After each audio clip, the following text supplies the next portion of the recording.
Two boys stood facing each other in the dusty courtyard of the oratory, gripping stones in their hands. These were not small pebbles. These were heavy, jagged rocks, fueled by months of accumulated rage, held tight in every clenched fist. It was the offended honor of those who do not yet know how to forgive, because they haven't learned that forgiveness is a strength and never a weakness. The other boys began to form a circle, that ancient universal circle that human beings always form whenever two of their own are about to destroy one another. Half of them watched with fear, while the other half watched with that morbid curiosity that violence awakens in those who won't join the fight, but won't move to stop it either. Then, someone stepped into the center. It wasn't an adult. It wasn't a priest. It was a 12-year-old boy, holding a crucifix high between his hands. He held it up as if that wooden image were the only shield needed between the violence of the world and the peace of Christ. He didn't scream. He didn't threaten them. He didn't run to find Father Bosco to restore order. He simply planted himself there, in the exact center of the conflict, and spoke with a voice that did not tremble. "Before you attack each other, look at him. He died for both of you. Is it really worth throwing stones after that?" The silence that followed was not the silence of shame. It was something much harder to name. It was the silence of two furious young men who suddenly found themselves staring at a cross and realizing they didn't know what to do with the hatred they were feeling. The stones dropped to the dirt. The circle broke apart. The two adversaries walked away without looking at each other, without saying a single word, carrying that specific discomfort of someone who has been stopped cold by something they never expected to see. The boy lowered his crucifix and simply walked back to the recreation line, as if he had done nothing extraordinary at all, because to him, truly, he hadn't. It was simply what one does when Christ is present in a situation. You show him. That boy's name was Dominic Savio. He was 12 years old. He would be dead by 14, and eventually, the church would declare him a saint, the youngest non-martyr in the entire history of Catholic canonization. But he wasn't a stained glass saint. He wasn't a porcelain child from a holy card with a painted-on halo and the expression of someone who had never played a game of soccer in his life. No, he was a playground saint, a saint of laughter, of real friendships, and of decisions made with that brutal clarity that only belongs to those who haven't yet learned how to negotiate with the truth. Dominic was born on April 2nd, 1842, in Riva di Chieri, a tiny village in the Piedmont region of Italy that the world would have forgotten if it hadn't produced this boy. He was the second of 10 children born to Carlo Savio, a blacksmith, and Brigid Gaiato, a peasant woman. They were a family, like tens of thousands of others in Piedmont at that time. Poverty was the permanent climate. Hard work was the only philosophy available, and faith was the only luxury that cost no money, and therefore, it was the only luxury they could afford. His father, Carlo, was the kind of man the Italian countryside produced in bulk, physically solid, emotionally reserved, convinced that love is proven by putting bread on the table, and not with words that no one in his world ever bothered to say. He wasn't cruel. He was simply what his time and his class had taught him to be. A father who worked until total exhaustion so his children could eat. He understood that to be the sum total of fatherhood. However, in the years that truly mattered, he would demonstrate a silent greatness that few biographers have emphasized enough. When the moment came to choose between having an extra pair of hands to work the fields or giving his son a future at Don Bosco's oratory, Carlo Savio chose his son's future. He didn't do it because he was rich. He did it because he was wise, with a wisdom that doesn't come from books. His mother, Brigid, was the perfect counterpoint. The mothers of Piedmont in those days possessed a spirituality that hadn't passed through seminaries or theological treatises. It was a corporal faith, woven together with the rosary prayed aloud while kneading dough, with the saints on the calendar who governed the rhythm of daily life, and with that familiarity with the sacred held by those who haven't learned to keep God at a distance. Bridget gave Dominic exactly that. Not a doctrine, but a relationship. Not a system of beliefs, but a way of being in the world that included God as a fact of reality, as obvious as the sun in the sky or the hunger in one's stomach. Dominic was different from the time he was a small child. And here, we must be more precise than the biographers who use that phrase just to dress up an ordinary childhood. He was truly different, with the kind of difference that makes adults uncomfortable, because they aren't sure if it's virtue or something strange. He wasn't the silent, melancholy child who prays in a corner while the others play. In fact, it was the exact opposite. He was the most active in every game, the loudest in his laughter, the one who encouraged the others when they lost heart. But there was in him a capacity for concentration, especially in prayer, and especially during the Mass, that baffled everyone who watched him. It was as if there were two Dominics, the one on the playground, completely present in the game with the same vigor that healthy children give to everything they do, and the one in the chapel, completely present in another place, a place that wasn't visible, but was just as real to him as the dirt beneath his feet. The parish priest of Mondonio, who instructed him in the faith, noticed from the very beginning that this child asked questions that adults rarely dared to ask. Not difficult questions in a theological sense, but difficult questions in a true sense. Questions that come from someone who is taking what they hear seriously and who refuses to accept answers that cannot hold the weight of real experience. Why does God allow the poor to be poor? How do you know if what you feel in prayer is real? What does it actually mean for Jesus to be present in the host? He wasn't a precocious child collecting facts. He was a child who wanted to know how to live.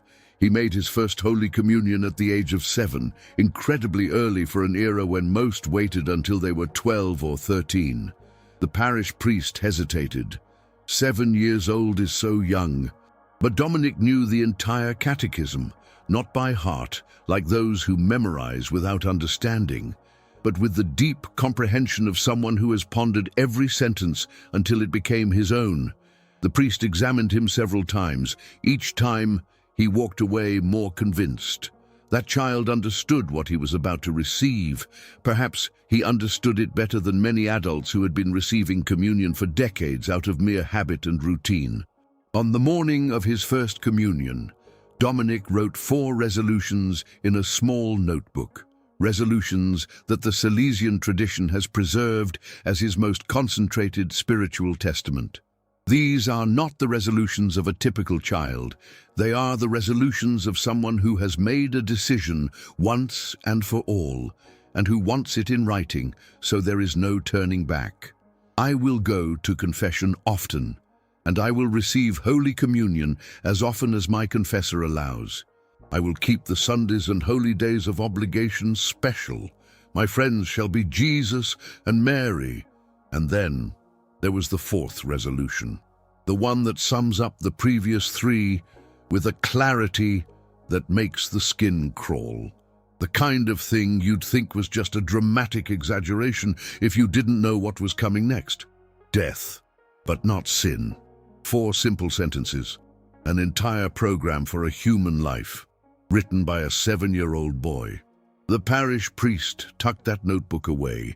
He didn't quite know why yet, perhaps because he recognized in those words something that transcended normal childhood piety, something that deserved to be guarded, the way we keep things that we know will matter deeply later on. The meeting with Don Bosco finally happened in October of 1854. Dominic was 12 years old, and Don Bosco was visiting the parish of Morialdo for a confirmation ceremony. The local priest, who knew the boy better than anyone, pulled the visiting priest aside before he even arrived. "There is a student here you need to meet," he said. "Now, you have to understand who Don Bosco was in 1854. He was a man of 40, and he had seen far too much to be easily impressed. For 15 years, he had been in the trenches with the toughest boys in Turin, the ones no one else wanted, the ones the institutions had rejected, the ones the system had decided simply weren't worth the trouble. He had seen conversions that theologians would have called impossible, but he had also seen the failures, the relapses, the boys who promised the world only to be swallowed whole by the streets again. He had the trained eye of a man who has spent a lifetime looking into young souls, a man who could distinguish between a passing spark and real fire. He spent an hour talking with Dominic, just 1 hour. Later, in his memoirs, he wrote with the blunt economy of a man who doesn't need flowery language for the truth. "I found precious material. He is the clay from which saints are made." That wasn't a cliché. Don Bosco chose those words with surgical precision because he had a habit of being accurate about things that mattered. Precious material, because he saw a vivid intelligence, a willpower formed far beyond his years, and a spiritual grace that wasn't a performance. It was substance, the clay from which saints are made, because Don Bosco knew, both by experience and by theology, that saints are not born finished. They are crafted. The clay needs hands, the fire needs fuel, and grace needs cooperation. Dominic asked him directly, with that terrifying frankness of a child who hasn't yet learned that adults find certain questions inappropriate. "Can you accept me into your oratory?" Don Bosco said yes, but he insisted on the parents' permission. Weeks later, Dominic showed up at Valdocco, holding a letter from his father and a small bundle that contained every single thing he owned. Carlo Savio, the blacksmith who taught his children with the heavy silence of a man who works with his hands, had given his blessing. Think about that. He was the only father in all of Piedmont at that time willing to give up a pair of strong, productive arms, just to send his son to study with a priest in a distant city, not because he was rich, but because he was, in his own quiet way, a truly wise man. In October 1854, Dominic Savio arrived at the Salesian Youth Center in Valdocco. He was 12 years old. He had less than 2 years left to live, and he was going to use every single hour. Now, you have to realize, the oratory at Valdocco was not a convent. It was something much more difficult and much more beautiful. It was a loud, unpredictable, and vibrant swarm of hundreds of boys carrying all the scars that poverty carves into a body, long before that body is ready to carry them.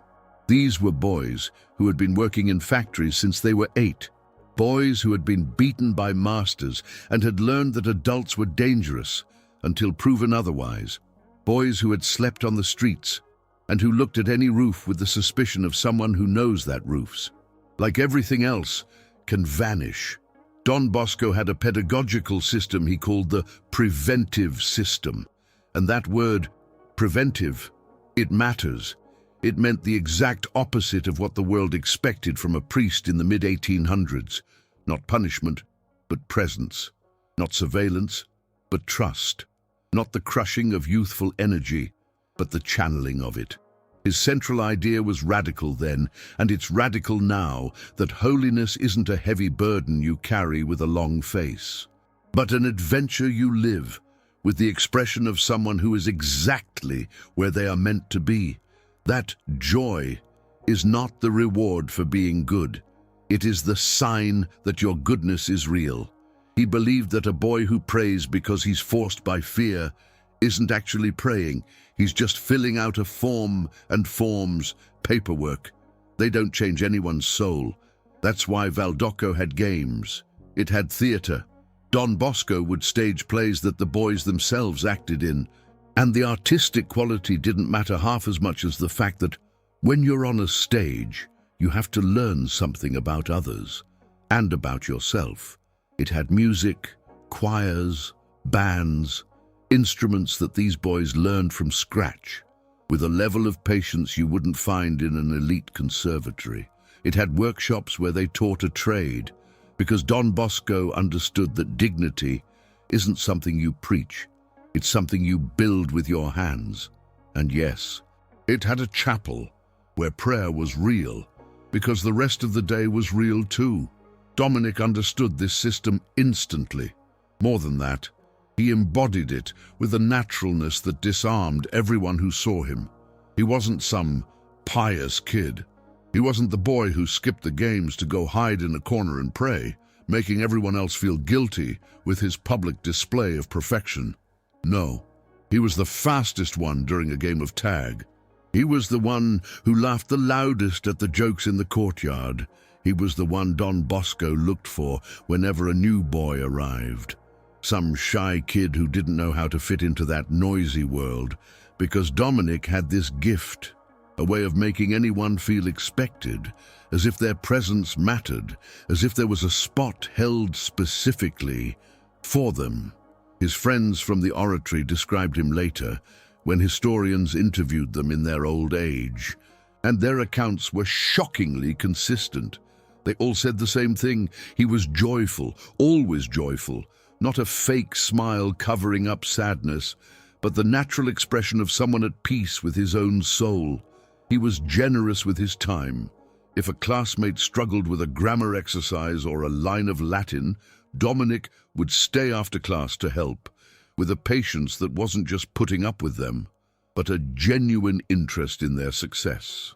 He was brave, with that silent courage that doesn't need an audience, the kind of courage it takes to step into the middle of a fight, or to tell an older boy that what he's doing is wrong, or to go to confession when it would be much easier to just stay hidden.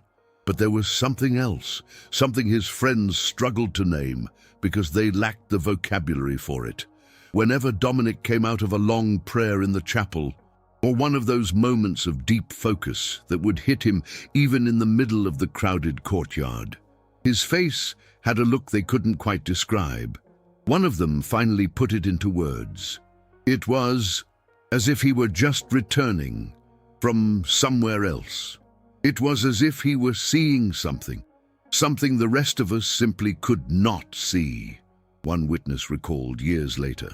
Don Bosco watched him, not with the wide-eyed wonder of a spectator, but with the sharp, diagnostic attention of a man who had spent decades separating true piety from the mere performance of it. He didn't call it an emotional high. He didn't label it as some religious neurosis. He called it simply contemplation. It wasn't a retreat from the world. It was a direct, raw contact with reality itself. The stories that survived those 2 years at the oratory in Valdocco are exactly the kind of tales that old-fashioned hagiographers would have smothered in layers of artificial miracles, and that modern skeptics would try to rationalize until they lost their edge. But the truth lies elsewhere. These are stories of a boy who took what he believed with a deadly seriousness, and the way that conviction acted like a physical force on everyone around him. We've already heard about the 2 boys with the jagged rocks, but there are other stories. There is the story of a boy named Julian, who had arrived at the oratory fleeing a home where the only language spoken was violence. For weeks, Julian didn't say a single word. He was building a wall of silence around himself, the kind of fortress that the wounded construct so they can never be hurt again. Dominic didn't approach him with a sermon. He didn't try to play the amateur psychologist, and he didn't do what well-meaning adults often do, which is to turn someone else's pain into a stage for their own compassion. Dominic just sat down next to him. He sat there, quietly, day after day, saying nothing, until finally, Julian began to speak, simply because someone had the agonizing patience to wait. Then there was the rivalry, a bitter, absurd and totally irresistible feud between two groups of teenagers at the center, the kind of petty war that starts over nothing and ends in blood. Dominic didn't pick a side. Instead, he went to each group privately and asked a single, challenging question. Are you capable of forgiving them? It was a trap of grace, because no one wanted to admit they were too weak to forgive. But saying yes meant they actually had to do it. 2 days later, the groups were talking again. The wall had vanished, and there is the story of the night Anthony was tempted to sneak out. He was planning one of those midnight escapes fueled by adrenaline and a guilty conscience, a toxic mix that a 14-year-old brain can't quite untangle. Dominic found him, but he didn't give him a lecture on morality. He didn't threaten him with hellfire. He just asked, why? That was it. Why? Years later, Anthony would say that one word stopped him cold, because it wasn't the question of a judge looking to condemn. It was the question of a friend who genuinely wanted to understand. And that small, subtle difference changed everything. Don Bosco saw all of this, and he took notes.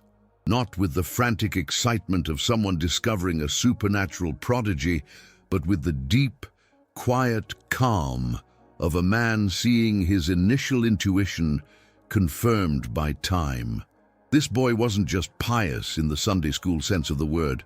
He was an apostle, operating on the scale of a 13-year-old in a dusty Turin playground, but an apostle nonetheless.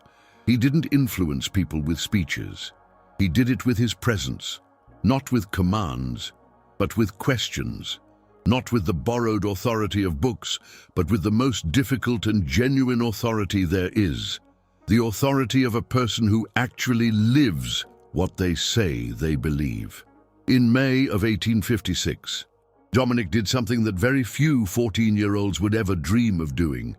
He gathered a small group of friends, 6 at first, then more, and he founded a movement. He called it the Sodality of the Immaculate Conception. He chose that name in the very year when the streets of the Catholic world were still vibrating with the news of the dogma proclaimed by Pope Pius IX just 2 years prior. The goal was deceptively simple: be good ourselves and help others be good too. This wasn't some league of the virtuous designed to pull them away from the sinners to preserve their own perfection. No. It was a group that threw itself into the heart of the oratory. They took on the jobs that adults usually reserved for themselves. They cared for the sick. They welcomed the scared new arrivals. They prayed together. And they turned the raw energy of teenage friendship into a school of holiness. And here is the crucial part. This wasn't Don Bosco's idea. It was Dominic's. It's tempting, when we look at a young saint mentored by a giant, to see the disciple as a mere carbon copy. But Dominic Savio was no shadow. He had his own inner world, his own spiritual instincts that the oratory had nourished but had not created. The sodality was born from his own observation that sanctity is not a private project. You cannot reach heaven alone. Faith that isn't shared eventually grows cold. And the best way to stay true to a hard decision is to share it with others who have made the same choice. Don Bosco reviewed the plan, he made a few suggestions, and he gave his blessing with the same total confidence he gave to everything Dominic proposed. He knew how to recognize when an idea came from the ground up and when it came from above. This one was from above. The members of the sodality met regularly. They prayed, and they corrected each other with that brutal, fraternal honesty that only exists between people who truly respect one another. They did the heavy lifting at the oratory, serving in the sacristy, staying by the bedsides of the sick, teaching catechism to the little kids, and they lived by a rule that Dominic distilled into 2 short, sharp phrases. Joy always, sin never. It was, in its essence, the entire Salesian spirituality filtered through the heart of a teenager, and those words held more depth than they appeared to. because making joy a positive rule, not just avoid bad things, but be joyful, was a total revolution. It was a break from the gloomy, fearful religion that haunted so much of the 19th century. This was holiness, not as a series of subtractions, but as a total plenitude, not as fear, but as love, not as a flight from the world, but as a transformation of the world from the inside out. Today, that small sodality is recognized as the blueprint for Salesian lay associations in over 130 countries. A direct line, thin as a thread, but strong as a steel cable, connects a teenager in the Piedmontese dirt of the 1850s to millions of young people today. It all started in that playground, with 6 boys saying yes to a challenge from their most cheerful and most serious friend. But Dominic would not live to see the harvest of what he had planted. There was a shadow falling over him, a problem everyone noticed, but no one wanted to name. Dominic's body was failing to keep up with the lightning pace of his soul. He had been fragile since he was a small child, and the climate of the Piedmont, damp and freezing in the winter, suffocating and thick in the summer, was merciless on weak lungs. Dominic fell ill, with a regularity that began to terrify those who loved him. He would recover, return to the courtyard, return to the games, and return to those long hours of prayer that sometimes left him so completely lost in God that his friends had to physically touch his shoulder to bring him back to earth. And then he would collapse again. Don Bosco tried his best to moderate the boy's penance. Dominic slept too little. He ate even less. He subjected his fragile body to privations that his physical frame simply could not sustain. "The Lord does not ask you to destroy yourself," Don Bosco would tell him, with the weary patience of a father repeating a lesson he knows will be ignored. "God wants mercy, not sacrifice." Dominic would listen. He would nod. He would promise to hold back. And for a few days, he actually did. But then, the intensity would return. Because in him, this wasn't some forced act of the will. It wasn't some performance of holiness. It was the natural expression of a soul that had decided never to be divided.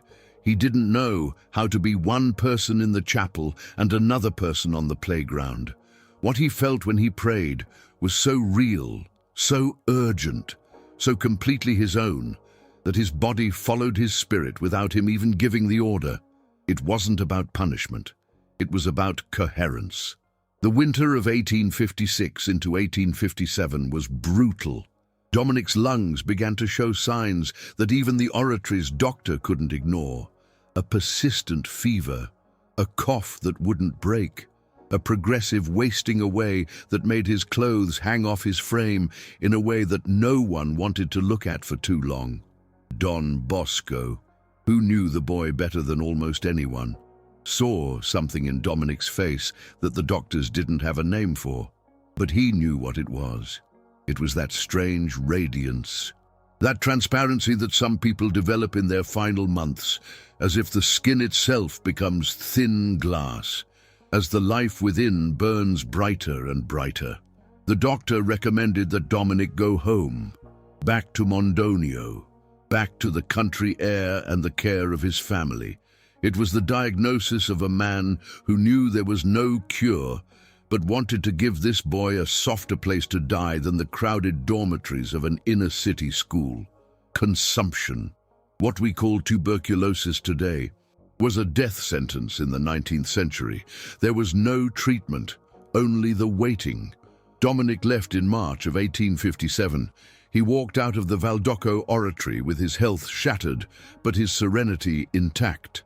He said his goodbyes to the boys of the sodality of the Immaculate Conception, to the roommates he had shared his life with, and to the teachers who had taught him Latin and math.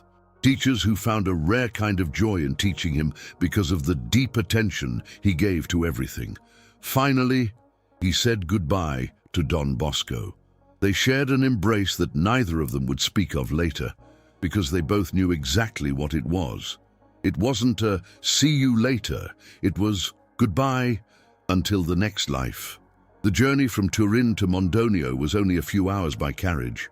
Dominic sat by the window, watching the Piedmontese landscape as it began to wake up for the spring. He saw the poplars along the Po River turning green, the vast Padan plain stretching out toward the horizon, and that specific shade of blue that the northern Italian sky takes on when winter finally retreats and the light regains its weight. We have no record of his thoughts during that final journey, only what he did when he arrived. He greeted his mother. He thanked his father for the sacrifice of sending him to Valdocco, and then he rested. On March 9th, 1857, Dominic Savio died in his family home in Mondonio. He was 14 years and 11 months old.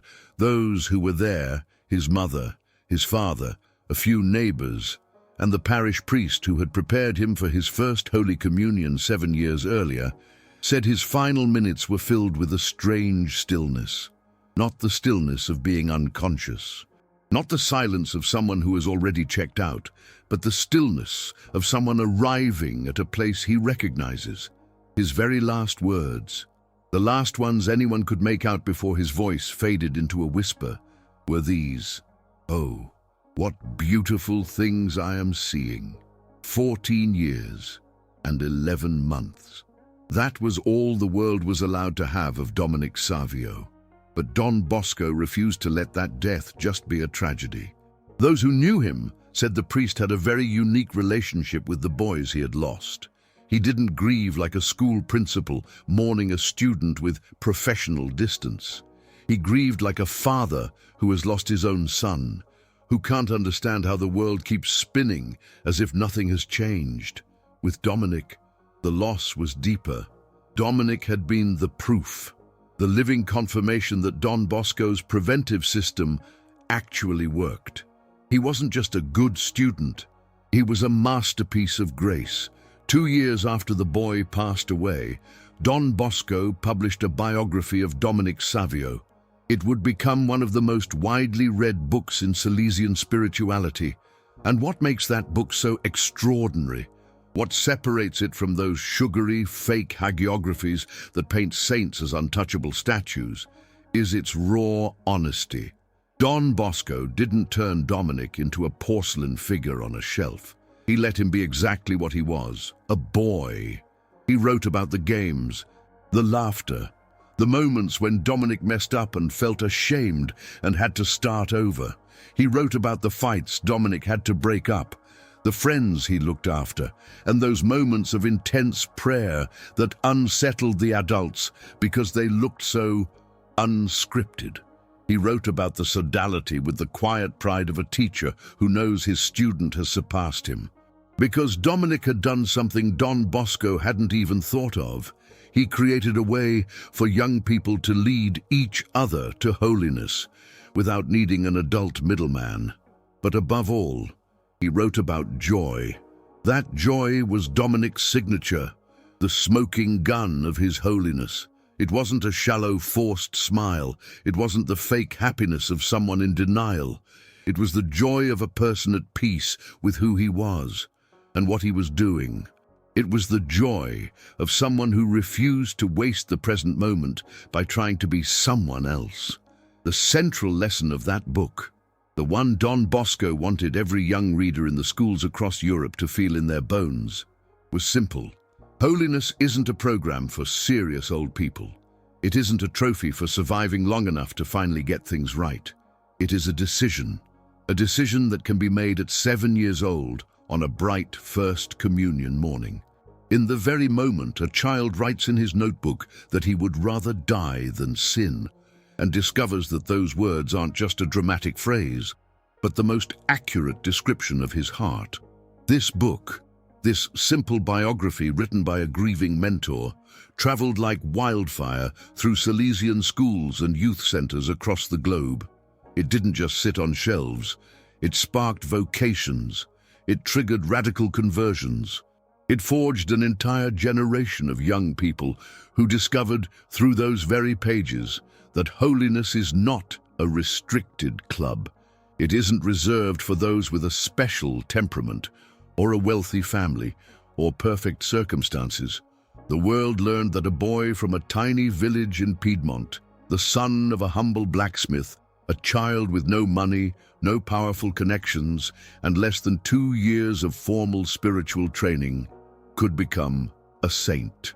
And he didn't achieve this in spite of his age, but precisely because of it. You see, childhood, when it remains uncorrupted, possesses something that adults almost always lose: the capacity for total decisions. It is the ability to leap without the safety net of half measures, without that poisonous cynicism that whispers that you can't really live out what you believe. The seeds that Dominic planted in the dirt of Valdocco took time to sprout. But when they finally broke through the surface, the tree they grew into defied every possible expectation. The sodality of the Immaculate Conception, that small, hidden association of 6 boys founded in a dusty corner of the oratory, is today the blueprint for Salesian lay associations in more than 130 countries. The Salesian congregation that Don Bosco built, and that Dominic inhabited, animated, and represented in miniature during his brief time there, now counts tens of thousands of members. It reaches millions of young people through schools, vocational centers, and missions across all 5 continents. The spirit that Dominic lived, long before he even knew it had a name, is the same spirit that drives a Salesian priest today working in the slums of Buenos Aires, or a teacher in a school in Nairobi, or a volunteer in a vocational workshop in Manila, or a youth counselor in the heart of Madrid. It is a lineage of fire, passed down from a 14-year-old boy. Pope Pius XIII beatified Dominic Savio in 1950. Only 4 years later, in 1954, he canonized him. This completed the fastest canonization process in history for a non-martyr. The theological argument was both precise and, honestly, shattering. Here was a young man who had performed no extraordinary works by the world's standards. There were no spectacular public miracles during his life, no bloody martyrdom, no grand missionary voyages across the oceans, no deep theological treatises written in Latin. There was only a life of 14 years, lived with such brutal consistency between belief and action that it puts most adults to shame. Adults who have had 4 or 5 times as much time to get it right. During the canonization homily, Pius XIII spoke a sentence that has echoed through the decades. Holiness does not depend on the years lived, but on the depth of the love. That was it. That was the entire gospel of Dominic Savio, condensed into a single truth. It is not about the quantity of time, but the quality of the surrender. Not the duration of the flame, but the intensity of the heat. The measure of a life is not how long it lasts, but how brightly it burns. St. John Paul II, who had read the life of Don Bosco during his own youth in Poland, held a profound devotion to these young saints. He saw them as living proof that holiness doesn't need exceptional conditions to bloom. He visited Dominic's shrine in Mondonio, speaking of him with a mix of theological awe and personal affection. For John Paul II, Dominic wasn't just an interesting case of spiritual precociousness. He was a valid, urgent, and necessary model for the youth of the late 20th century, a generation that had more resources than any before it, yet showed every symptom of having everything and knowing nothing of purpose. Dominic Savio's answer to that modern void was not new. It was the same answer he had scribbled 7 years earlier in that little First Holy Communion notebook, "My friends shall be Jesus and Mary." It was a program of friendship, a hierarchy of loyalties, a final decision on who he belonged to, which is, in the end, the only question that matters. If you were to travel to Mondonio today, you would find a shrine where Dominic's tomb rests in a specific kind of stillness. It isn't the silence of something forgotten, but the quiet of something so real it doesn't need to make noise to exist. Pilgrims arrive daily, mostly young people, students from Salesian schools worldwide. They make the journey to see that what they learned in a classroom has a physical dimension. And in Valdocco, in the city of Turin, the playground where Dominic ran and prayed and stood between two boys with jagged rocks in their hands, is still a playground. You can hear the same laughter, the same chaotic noise, the same unpredictable energy of young bodies that don't yet realize they have an extraordinary destiny. The geometry of the space remains, the very ground where Dominic was himself until the very end. He lived with a total unity between his interior and exterior life, a unity that adults usually trade away for social survival, but a unity he never lost, because he died before the world had time to teach him how to be divided. Dominic Savio teaches us what the modern world fights hardest to ignore, that holiness is not a trophy for the elderly. It is not a participation prize for those who survived enough decades to finally stop making mistakes. It is a decision that can be made at 7 years old. It is a path that can be walked with authentic joy. It requires no superpowers, only the iron will to stay whole, to be on the outside exactly what you are on the inside, to do what you say you believe, and to love with actions rather than just words. He proves that a short life can be more complete than a long life wasted. He proves that heaven is not a reward for time served. It is the natural consequence of the love you invested. And he proves that sometimes, to stop a war between two angry boys with rocks in their hands, all you need is a crucifix held high without shame and a voice that does not tremble. St. Dominic Savio, boy of Valdocco, disciple of John Bosco, apostle at 14 years old, pray for us. Pray for the young people who don't yet know that holiness is possible for them. Pray for those who choose joy when the world expects them to choose bitterness. Pray for those making total decisions in an age that only teaches how to negotiate half measures. And teach us, Dominic, that the simplest resolutions, the ones that can fit in the notebook of a 7-year-old child, are sometimes the only ones that change the world.